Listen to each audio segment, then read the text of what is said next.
जय श्री राम। आप सभी धर्मप्रेमी श्रद्धालु श्रोताओं का हृदय से स्वागत है इस पावन कथा में, जहां हम भगवान विष्णु के दिव्य प्रतीकों शंख, चक्र, गदा और पद्म के श्रीराम अवतार में छिपे गूढ़ रहस्यों का विस्तृत वर्णन प्रस्तुत करेंगे। ये केवल प्रतीकों की कथा नहीं, अपितु धर्म, नीति, प्रेम और शक्ति की जीवनदायिनी व्याख्या है। आइए श्रीराम के आदर्श जीवन में छिपे इन दिव्य आयुधों के तत्वज्ञान को आत्मसात करें और उनके संदेश को अपने जीवन में उतारने का संकल्प लें। भगवान विष्णु संहार और पालन के त्रिदेवों में से एक, सनातन धर्म के परम संरक्षक माने जाते हैं। वे सृष्टि की रक्षा के लिए समय समय पर अनेक अवतार लेते हैं। उनके प्रत्येक अवतार में उनके दिव्य प्रतीकों शंख, चक्र, गदा और पद्म का विशिष्ट महत्व होता है। श्रीराम के रूप में भगवान विष्णु ने जब पृथ्वी पर अवतार लिया, तब इन दिव्य आयुधों का प्रकट रूप चाहे सीमित रहा हो, किंतु उनके गुण, प्रभाव और दिव्यता प्रत्येक स्थिति में प्रकट होती रही। इस ग्रंथन में हम इन प्रतीकों की भूमिका, रहस्य और उनकी रामावतार में अवतरित होने की गूढ़ व्याख्या करेंगे। शंख पांचजन्य का प्रतीकात्मक अर्थ और रामावतार में उसका रहस्य। शंख जल तत्व का प्रतीक है और पवित्रता, आरंभ तथा ध्वनि की शक्ति का प्रतिनिधित्व करता है। भगवान विष्णु का पांचजन्य शंख ब्रह्मांडीय ध्वनि ओम का उद्गम है, जो सृष्टि के आरंभ की घोषणा करता है। रामावतार में शंख का शाब्दिक रूप कम दृष्टिगोचर होता है, परंतु उसका सार और प्रभाव हर स्थान पर दृष्टिगोचर होता है। राम का वाणी पर संयम और उसकी पवित्रता, श्रीराम के वचनों में शंख की पवित्रता झलकती है। उन्होंने कभी असत्य नहीं बोला। उनकी वाणी में शंखनाद के समान ओजस्विता, शांति और सच्चाई थी। राम की वाणी से धर्म का उद्घोष। जब श्रीराम वनवास जाते हैं, तब वे जिस प्रकार से वनवास को स्वीकार करते हैं, वह शंख की तरह धर्म की घोषणा है। वे कहते हैं, पितु वचन मन मोहि सिर नवाना, प्राण सम जाने सकल जना। ये वाणी ही उस काल का शंखनाद था, जो धर्मराज्य की नींव बना। युद्ध में धर्म का घोष, रावण वध के समय राम का हर संकल्प, हर तीर धर्म का शंखनाद था। वे स्वयं अधर्म के समक्ष धर्म के प्रतीक बन खड़े हुए। सुदर्शन चक्र चक्राज का प्रतीक और रामावतार में उसका प्रकटीकरण। सुदर्शन चक्र भगवान विष्णु का सबसे तेज और अदृश्य आयुध है। ये चक्र केवल भौतिक अस्त्र नहीं है, अपितु चेतना और समय का प्रतिनिधित्व करता है। रामावतार में सुदर्शन चक्र प्रत्यक्ष दिखाई नहीं देता, परंतु उसका प्रभाव सर्वत्र है। नीति और न्याय का चक्र, श्रीराम की न्यायप्रियता स्वयं सुदर्शन चक्र का रूप थी। वे समय के चक्र में धर्म की धुरी बनकर खड़े थे। उन्होंने रामराज्य की स्थापना उसी चक्र के प्रभाव से की। बुद्धि और त्वरित निर्णय चक्र गति का प्रतीक है। श्रीराम की युद्ध नीति, युद्ध में निर्णय और रणनीति में सुदर्शन की तीव्रता और सटीकता दिखती है।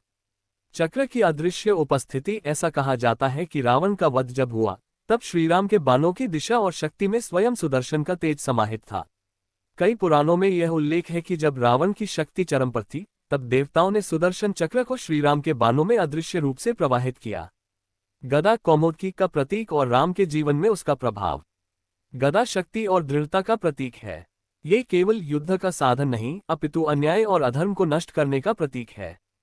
हनुमान गदा के जीवंत रूप, रामावतार में गदा का प्रत्यक्ष प्रतिनिधित्व श्री हनुमान है। हनुमान जी की गदा ही वह शक्ति थी, जो राम के आदेश पर धर्म की रक्षा हेतु लंका में विध्वंस कर सकी। हनुमान जी स्वयं कौमुद की गदा के अवतार माने जाते हैं। शक्ति का नियंत्रण श्रीराम के स्वरूप में शक्ति थी, पर वे उसे संयमित रखते थे। उनका बल, धैर्य और करुणा एक आदर्श शासक की गदा समान थी, दुष्टों के लिए प्रहार और सज्जनों के लिए संरक्षण। गदा की आंतरिक उपस्थिति, युद्ध में लक्ष्मण और राम का साहस, उनकी भुजाओं की शक्ति में अदृश्य गदा की उपस्थिति रही। रावण, कुंभकर्ण और अन्य राक्षसों के वध में ये शक्ति स्पष्ट दिखती है। कमल पद्म का प्रतीक और श्रीराम के जीवन में उसकी महिमा। कमल विष्णु का सौंदर्य, करुणा और सात्विकता का प्रतीक है।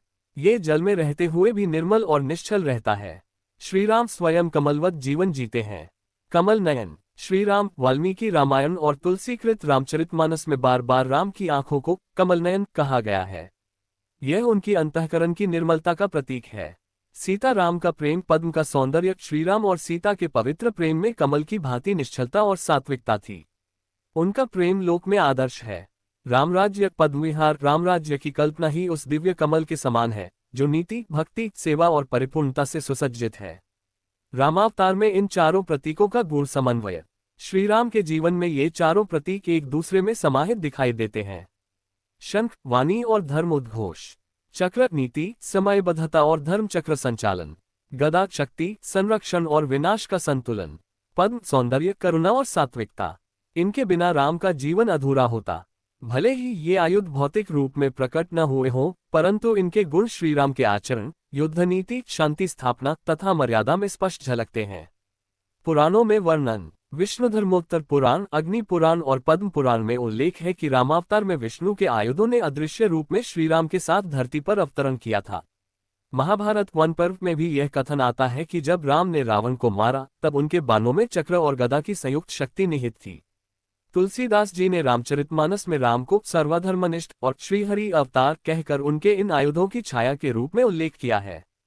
निष्कर्ष। भगवान विष्णु के शंख, चक्र, गदा और पद्म ये केवल आयुध नहीं बल्कि दिव्य सिद्धांत हैं। रामावतार में ये सिद्धांत श्रीराम के आचरण, व्यवहार, प्रेम, युद्ध नीति और परिपूर्णता में झलकते हैं। ये दर्शाता है कि अवतार चाहे किसी भी युग में हो, दिव्यता की पहचान आयुधों से नहीं, गुणों और कर्म से होती है। रामावतार में शंख था वाणी में, चक्र था नीति में, गदा थी शक्ति में और पद्म था प्रेम व करुणा में। यही राम की महिमा है, यही विष्णु का तेज है। आप सभी श्रोताओं से निवेदन है कि यदि आपको यह व्याख्या ज्ञानवर्धक और रोचक लगी हो तो कृपया इसे साझा करें, लाइक करें और हमारे चैनल को सब्सक्राइब करें। जय श्री राम।